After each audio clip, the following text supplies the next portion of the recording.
Just, just to follow up, if I can, because as I remember the Cuban Missile Crisis, which we still debate, basically there was a kind of secret deal, private deal, between the Americans and Khrushchev, so that the Russians, the Soviets, pulled their missiles out, and we pulled our missiles out of Turkey. Yes. And we pretended that had nothing to do with anything. Right. Do you see that, is there a potential for this kind of conversation in the current conflict? Or, as you say, do you think people are just talking past one another? I mean, is there serious diplomacy? I don't know. Yes. I mean, going on. Yeah. The best book written on this topic was written a couple of years ago called Gambling with Armageddon by the historian Martin Sherwin. I recommend everybody read it. It's brilliant. He passed away the following year. He had spent his whole life on nuclear diplomacy. And this is absolutely the most remarkable hour-by-hour account of what happened in the Cuban Missile Crisis. The Cuban Missile Crisis was ended by compromise. Unfortunately, and I love President Kennedy and wrote a book about him about the year following the Cuban Missile Crisis in his pursuit of the Partial Nuclear Test Ban Treaty. But Kennedy did one thing which damaged the follow-up.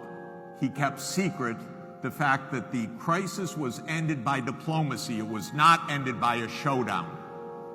But in the public imagination, it was ended by a showdown that Kennedy won and that Khrushchev lost. And this is untrue, and it was compromise that saved the world. You want to save the world right now? It's easy. Biden picks up the phone and calls Putin and says, we're not expanding NATO to Ukraine. That saves the world. That is what this war is about and has been about for 30 years. And what we're told is lies.